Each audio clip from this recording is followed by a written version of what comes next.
Good morning, everyone, and welcome to part 2 of the September garden update. If you caught the last video, I shared all of the projects I've got going on over at my mom and dad's place. And today I'm going to share what's going on in the gardens here at my own home. So let's take a look.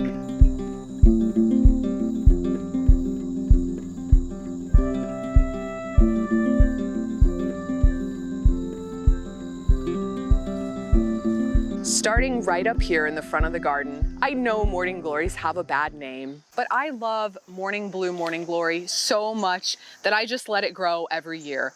They do rampantly self-seed, but I have no problem just yanking the seedlings that I don't want out of the ground and letting some of them grow over my garden fence. Now, if you saw any of my earlier garden updates, you might notice that something is missing in this space. Earlier in the year, I did have a cattle panel trellis in here and it was covered with cucumbers. I have since ripped those all out, and I've got this area now seeded in a fall-winter cover crop mix of winter peas, hairy vetch, and oats. Come springtime, I'll chop that all down and I'm going to replant this area in strawberries. On to the front corner of the garden where I've got sweet potatoes and loofah gourds planted. Both of these plants have performed better for me in ground than in a raised bed, in the case of the sweet potatoes, or in my makeshift hollow log container for the loofahs. This is the worst my loofah plants have ever looked, but I'm sure that planting 2 loofahs in this spot was too much for plants as vigorous as this, and I didn't water enough. But I've still got some gourds on here which will be ready for harvesting soon.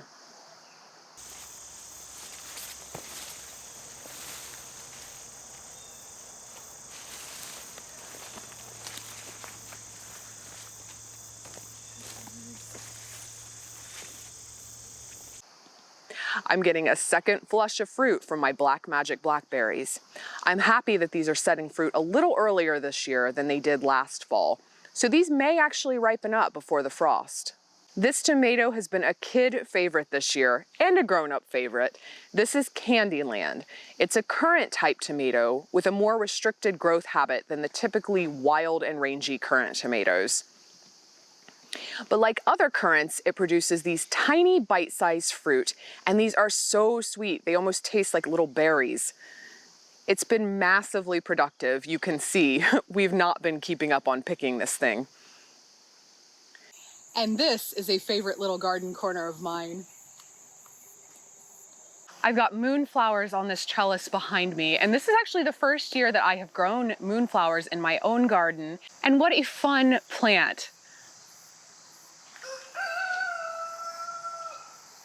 I know many of you are familiar with this flower, but for those who aren't, this is a night blooming flower. So here in my garden, with the way I've got this growing, parts of this are in the shade. So it will actually start opening around about 6:30 in the evening and continues to open as the night progresses. It has this really nice, almost lemony fragrance that just kind of fills the air when you come out to the garden in the evening. It's also a source of nectar for pollinators that are active at night. Back under the moonflower arch, and here I've got pink buckwheat. I believe this is rose red soba.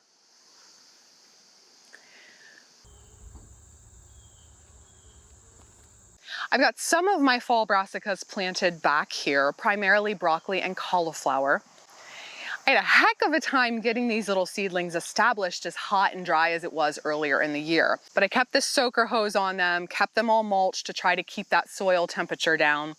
And now that we've cooled down slightly, they're really starting to take off. Now, I don't have my trusty insect netting on here yet, so I've had to spray these a couple times with BT for the cabbage worms, but I will be getting that netting on soon. Now, across the aisle here, my corn, of course, was harvested a while ago, but I've got all of these winter squash happily crawling their way through and over these corn stalks. So I'll wait till that winter squash harvest is done before chopping these stalks down and adding them to the compost pile.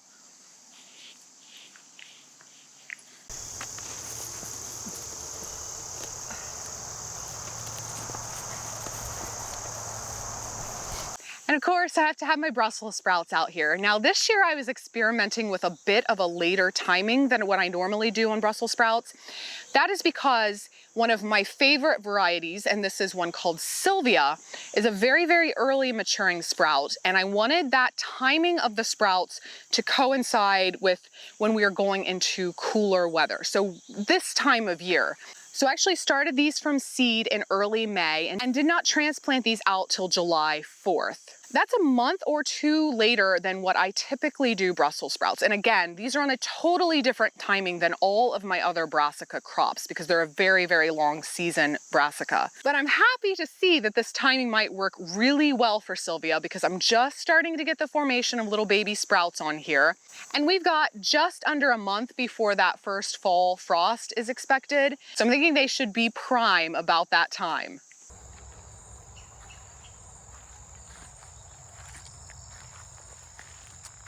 Now, unfortunately, my timing on the peas didn't work out quite as well this year. Peas can be pretty tricky growing in the fall here in Ohio, but I find that usually when I direct sow them in July, I'm able to harvest them right before that first fall frost, which is an ideal timing. This year, I planted in July, but again, because it was unseasonably hot and dry here, these plants, due to stress, started putting on pods and pea formation much earlier than they normally would. These plants are also shorter and the pods are shorter than what I would typically expect out of this variety. Now, I'll still get a pea harvest. And honestly, those are still pretty tasty. But if the plants hadn't been quite so stressed, this would have done much, much better. And you just never know exactly how the year is gonna be, what the weather is gonna be like. So even though I have better luck in the spring than in the fall with my peas, I still almost always try to throw out a late summer planting just in case, because some years they do really great.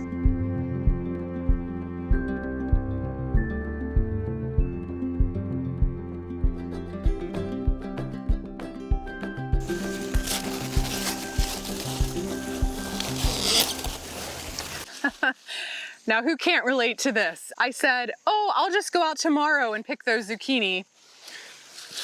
Well, I let one too many days go by and now they look like this. But again, playing with that timing, this was a late planting of summer squash and zucchini. So typically with my zucchini, I'm planting in May and very, very early June. I did that this year. My first planting didn't do great. The pest pressure was just really high this year, and they pretty much got decimated by insect pest. So I thought, I'm gonna give this another try. I direct sowed this seed on June 27th, kept these plants covered with insect netting until they started blooming, and then pulled that netting off. So probably about 30 days later, it was probably the end of July when that happened. By that time, it seemed that a lot of those insect pests had already moved on to find new sources of food. So this planting has actually done really, really well, much better than my first planting of zucchini. So well, in fact, that I cannot keep up with the harvest here.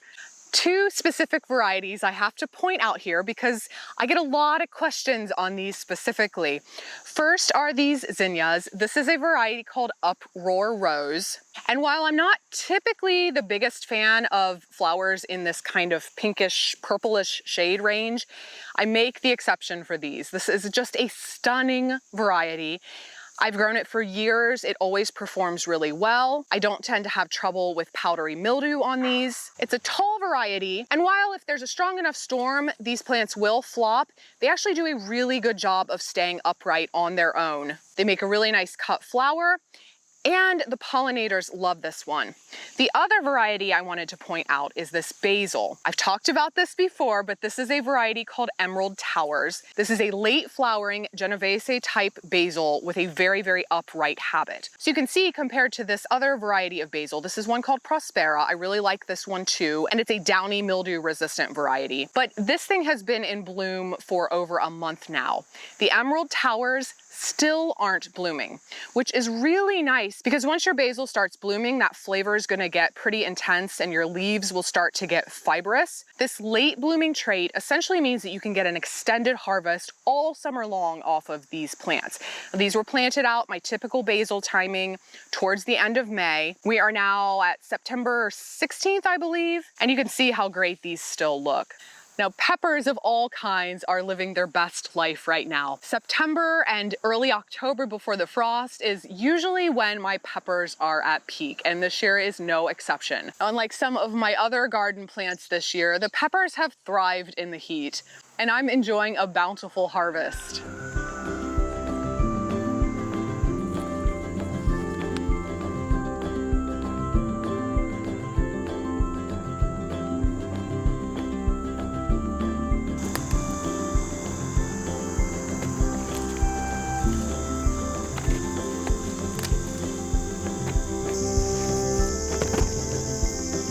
So let's head up to the front of the garden.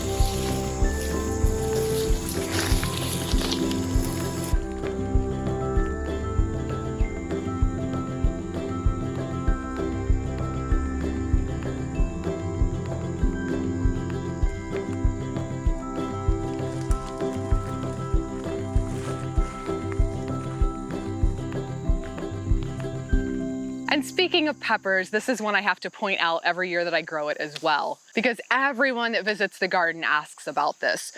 So this is Chinese 5-color pepper. And I do pickle with it, but honestly, I grow it as much as an ornamental as anything. It's such a beautiful plant. Beyond the 5-color pepper is my planting of spilanthes, aka toothache plant, plenty of borage and holy basil, 2 of my favorite herbs for the bees.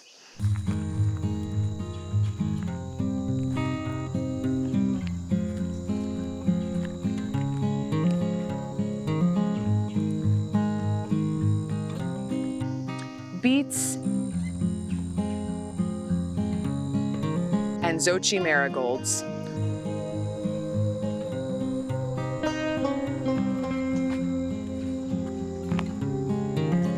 Kohlrabi and newly planted lettuce seedlings. Ooh, and fireball marigolds there in the back.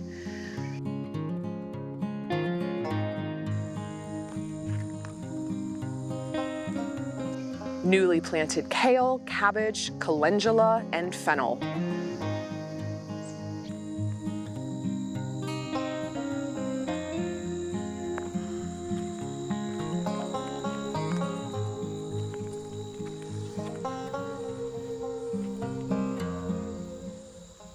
And now we can head outside the garden gate. A few of my container plantings, a fig, rhubarb.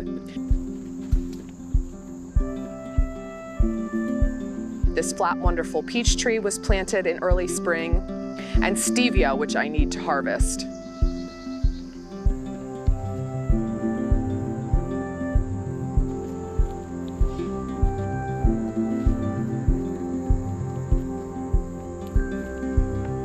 Now here in my new garden room, one of the funnest things I've got going on are these volunteer pumpkins, winter squash. I'm not even sure what they are. It's a cross of something that grew last year. And it's always fun to see what you get with these volunteer squash, because you never really know.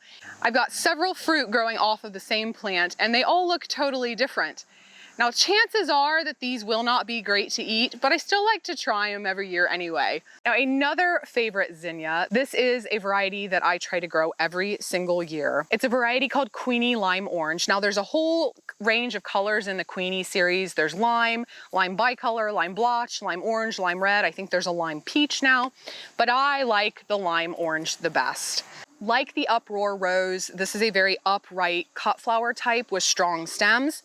I don't have the trouble with powdery mildew on these, and these will just bloom and bloom and bloom. So these were a mid-May planting. Earlier in the season, the flower size was bigger, but these will continue to bloom up until the frost.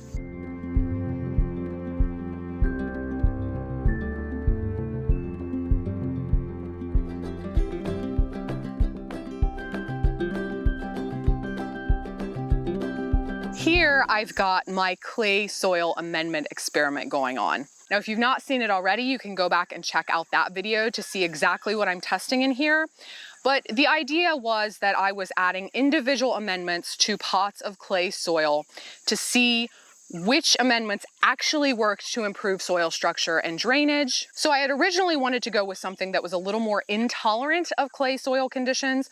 Ultimately, I went with these peppers because these were the plants I had the most of, and I knew that they would grow in clay. But even though they are all growing and all producing fruit, I'm seeing some very interesting differences.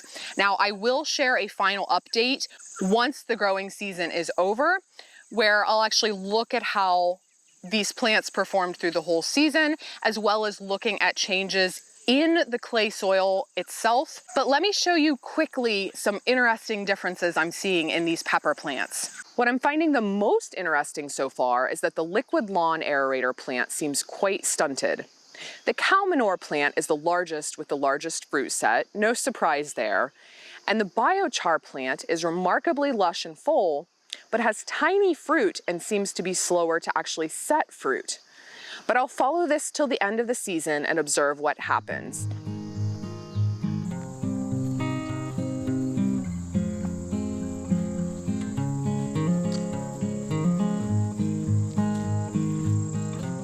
And around back here, past the grapes, that while productive this year, have suffered terribly with an as of yet undiagnosed foliar disease.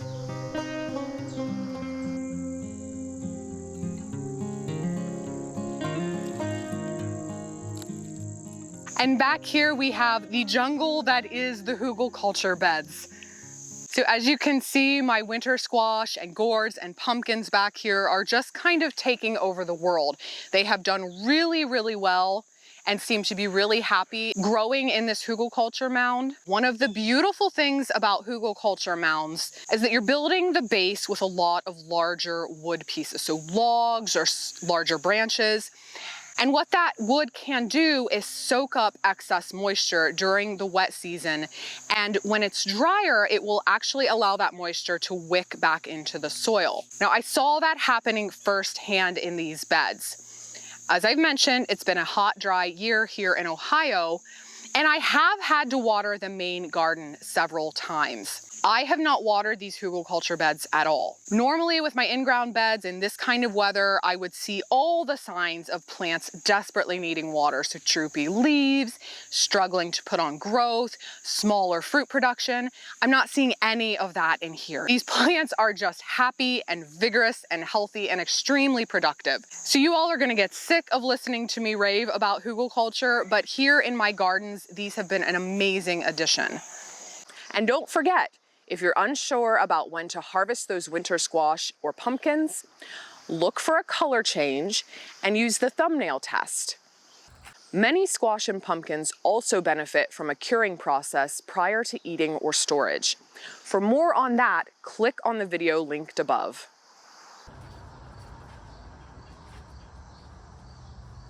Well, that pretty much wraps up what is going on over here. Thank you all for joining me on this garden update. I love being able to share my gardens with you. And if you enjoyed today's video, please consider subscribing to my channel, Growfully with Jenna, for more garden updates, tricks and tips, and some of my favorite varieties that I'm growing in the garden. Thanks for watching, and I'll see you next time.